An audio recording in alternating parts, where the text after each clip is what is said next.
Iran లో ఏమేం కొట్టారు అని అంటే గనక ఇరాన్ లో ఉన్నటువంటి ఫెసిలిటీస్ అన్ని ఆల్మోస్ట్ ధ్వంసమయ్యాయి. తబ్రిజ్ లో నిన్న మొన్న జరిగిందంట. తబ్రిజ్ లో అటాక్ చేశారు, టెహ్రాన్ లో అటాక్ చేశారు. ఓకే, అండ్ అటు ఇది పర్చీన్ మిలిటరీ కాంప్లెక్స్ అంటారు, ఇది వాళ్ళ మిలిటరీ కాంప్లెక్స్, దాని మీద దాడి చేశారు.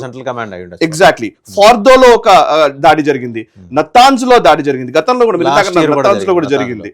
ఇస్ఫహాన్ న్యూక్లియర్ టెక్నాలజీ సెంటర్ ఇక్కడ జరిగింది, ఇస్ఫహాన్ లో. సో ఇట్లా పెనిట్రేట్ అయ్యారండి. లాస్ట్ టైం కేవలం పెరిఫెరల్ అటాక్ కదా, last time even B2 bombers ఈసారి కూడా జరిగినాయి. ఈసారి ఇంకా తీవ్రమైన ధ్వంసం ధ్వంసం చేశారు యాక్చువల్లీ నిజానికి చెప్తే. కాకపోతే అయినప్పటికీ కూడా ఇప్పుడు జరుగుతున్నది ఏంటంటే కన్వెన్షనల్ వార్ లో, అంటే డైరెక్ట్ అటాక్ చేస్తే డైరెక్ట్ వార్ లో ఇరాన్ గెలిచే పరిస్థితి లేదు. కానీ ప్రాక్సీ వార్ అంటారు, ఇరాన్ కి సంబంధించినటువంటి ప్రాక్సీస్ ఎవరైతే ఈ సూసైడ్ బాంబర్స్, టెర్రరిస్టులు, లేకపోతే హిజ్బుల్లాలు, లేకపోతే హౌతీలు, అండ్ ఇరాన్ షియా పాపులేషన్ ఎక్కువగా ఉంది.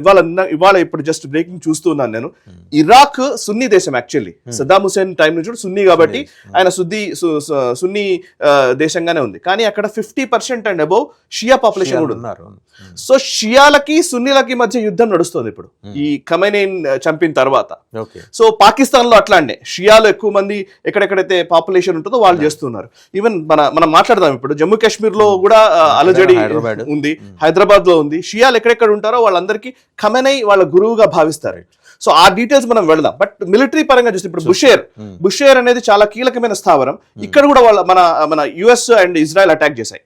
సో ఇప్పుడు నేను ఒక్కసారి ఒక చిన్న పాయింట్ ఉంది ఇక్కడ, స్ట్రాటజికల్ పాయింట్. ఇది స్ట్రాటజికల్ పాయింట్ ఏంటంటే ఇప్పుడు మీరు అబ్రహాం లింకన్ ఇక్కడ ఉంది, అరేబియన్ ఓషన్ లో USS Abraham Lincoln air craft carrier ఇక్కడ ఉంది.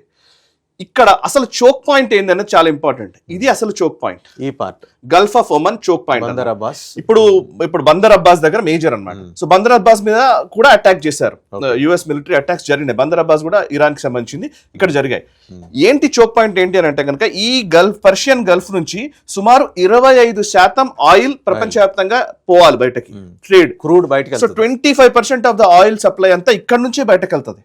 సో ఇది చాలా కీలకమైన పాయింట్. ఇప్పుడు ఇరాన్ నుంచి కూడా స్టేట్మెంట్ ఏంటంటే దీన్ని మేము చోక్ చేస్తాము, ఈ ఒమన్ దగ్గర సంబంధించిన హర్మూజ్ జలసంధి అంటారు, హర్మూజ్ ని మేము క్లోజ్ చేస్తామనేది ఇప్పుడు ఇరాన్ అనౌన్స్ చేశారు.